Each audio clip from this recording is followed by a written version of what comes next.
La violence électorale en Israël, une enquête de notre envoyé spécial, Robert Buchard.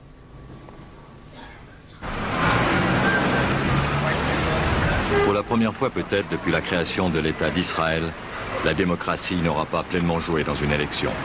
Parce que pour la première fois, la violence est apparue dans la campagne électorale.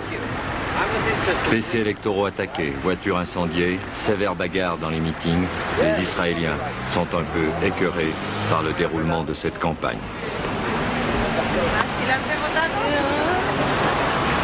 Principale victime de la violence et de l'intimidation, Shimon Peres et les candidats de son parti. Pas un meeting en plein air qui n'ait été interrompu par les hommes du Likoud, le parti de M. Begin.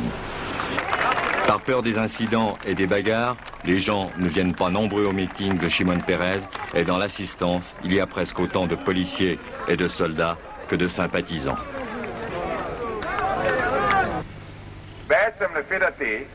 Dans ses discours, Shimon Peres parle beaucoup d'économie.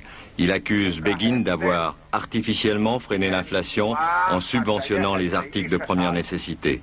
Comment expliquez-vous, dit-il, alors que l'inflation est de 140% par an, l'augmentation de l'indice des prix du mois dernier n'est que de 3,5%. Il est vrai que le Premier ministre a aussi diminué les taxes d'importation sur les voitures et les télévisions couleur. Shimon Peres n'ira pas plus loin. Les sympathisants de M. Begin vont intervenir, la police va s'en mêler et Shimon Peres sera mis à l'abri dans sa voiture et des dizaines de policiers vont l'escorter jusqu'à la sortie de la ville. Regardez.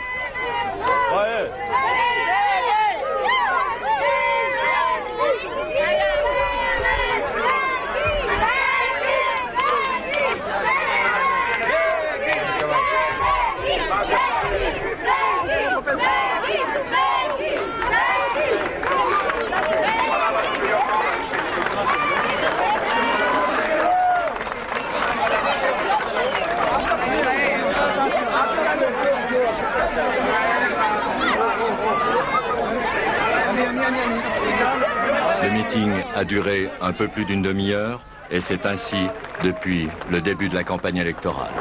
Robert Buchard, TF1, Jérusalem.